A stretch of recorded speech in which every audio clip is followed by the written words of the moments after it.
Hello ladies and gentlemen, and welcome to Remade, Rebooted, or Retired, where we look at nostalgic games from our past and determine if they should come back as a remaster, a remake, a reboot, or retired and left alone. My name is Canadian Guy A, and I cannot wait to dive into the show today. To clarify, the industry seems to have made the word remaster and remake almost identical. So for the sake of this show, remaster and remake have been put into the same category. However, I will specify what kind of remake the game should get, either a full faithful recreation like Crash and Spyro, or an enhanced port like the Ocarina of Time remaster for the 3DS. However, reboots are games that are almost completely redone with new mechanics and story aspects, like the upcoming Final Fantasy VII reboot. So, without further ado, let's dive into today's game.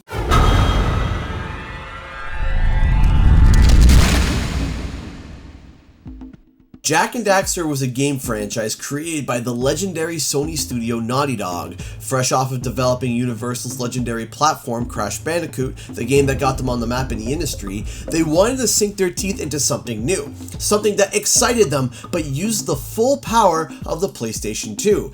After some time in development, Naughty Dog released Jak and Daxter, the precursor legacy, for the PlayStation 2 on December 3rd, 2001. The game took legendary status quickly as people and developers gawked in awe at Naughty Dog's game development skills. The game was a technological marvel for its time, as it ran with little to no loading or wait times while looking absolutely gorgeous and running nearly perfectly. You play as Jak, the silent but chill protagonist who is partnered with an obnoxious, loud-mouthed, recently human but not anymore Otzel named Daxter.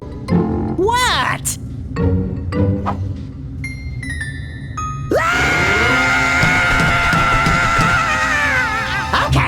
Okay, I'm fine.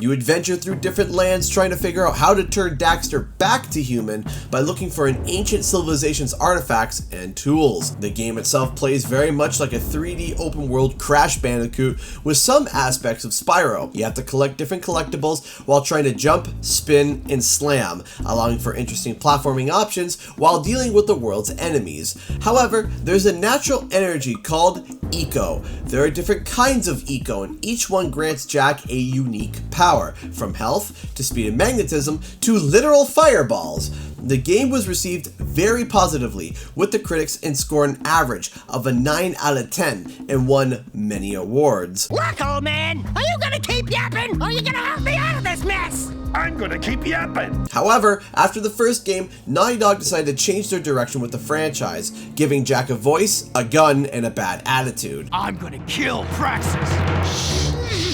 Right now, we gotta get you out of here. You look like a reasonably smart man. I want information. Where the hell am I? Sorry. He's new to the whole conversation thing. The following sequel felt closer to the other PlayStation competitor, Ratchet & Clank, with some aspects of Grand Theft Auto. The game scored an 8.7 out of 10 with the critics and was still well received overall.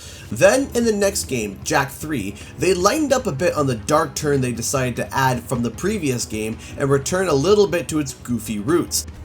This was all your stupid idea. No, it was yours. Only a bird brain could have thought this one up. Let's go with him. We'll help together. You mean we'll die together? I can't believe this city hates us. We saved those lowlifes. The game scored a reasonable 8.4 out of 10 with the critics. However, this is when the franchise began to nosedive. Following the same route of Crash Bandicoot, on the fourth installment of the game, they decided to release a racing game called Jak X Racing. It wasn't bad, but it definitely didn't hold a candle to the original franchise, and it didn't replicate the same success that CTR did. The game scored a 7.6 out of 10, making it the lowest scoring Jak and Daxter game created by Naughty Dog. Then, Naughty Dog walked away from the franchise, and developer Ready at Dawn decided to make Daxter Daxter for the PSP. The game was a gem to many and came as a shock to some because Naughty Dog was not a part of the development of this game. It scored an 8.5 out of 10 and is many people's favorite PSP game to this day. However, developer High Impact Games were next to get behind the wheel and created the next mainline game, Jak and Daxter: The Lost Frontier. However, among the Jak and Daxter fanbase, this was considered to be the worst Jak and Daxter game. This reflected in the average critic score as it got the franchise low of a 7.2 out of 10. Thus, this ended the Jak and Daxter franchise overall. They did appear as guests in 2 other games, but neither did overwhelmingly well, which didn't help their image. So, how relevant is Jak and Daxter today? Do people still want it? Well, I think the answer to this one is quite easy. Whenever Naughty Dog even breathes the word Jak or Daxter on any of their social media posts, it's literally like looking at a group of starved piranha. People asking and begging for a new Jak and Daxter game or some form of Jak and Daxter content. But talk is cheap. Are people willing to put forward the money towards this? Well, recently, Limited Run Games made a Jak and Daxter re-release with a bunch of special memorabilia. It was $75 US and they had 2,500 units. When it went on sale, it literally sold out in seconds. It didn't even include any of the other games other than the first one, the Precursor Legacy, which you can actually digitally buy on the PlayStation Store already. So yes, this game is still relevant and people want Jak and Daxter content badly. Now, according to some reports, Jak and Daxter was originally planned to be rebooted by Naughty Dog quite a while back.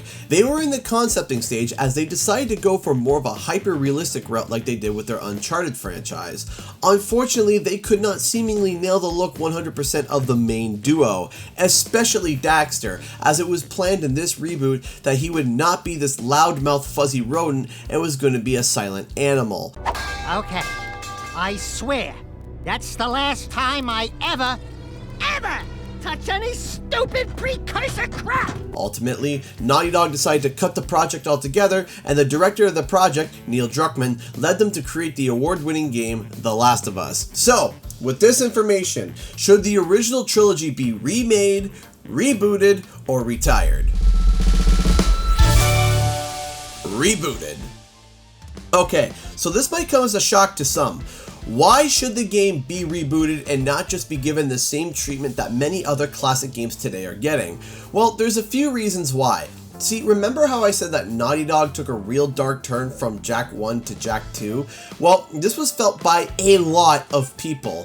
See, the change of setting, feeling, and pace was so large and polarizing that people often separate Jak 1 from Jak 2 and 3. Jak 2 and 3 are still great games, don't get me wrong, but they are so vastly different from the first game that if you were to swap out Jak and Daxter for another set of heroes, you wouldn't be able to tell that it was a sequel to the first Jak and Daxter. Because of this, I believe that instead of the game getting the exact treatment that Spyro and Crash got, it should get a form of a reboot overall to bring more cohesiveness to the franchise instead of there being such a polarization between Jak 1 and Jak 2 and 3. Some elements of the story could also use some work, such as the Prophecy of the Mar, the Precursors, as some felt lukewarm about the plot twist that happened, and Jak's love interest, as it just doesn't make sense how it all ends. To add on to the cohesiveness, I think the game should definitely maintain a lighthearted tone from the first game, but with somber moments to be able to really drive the character development.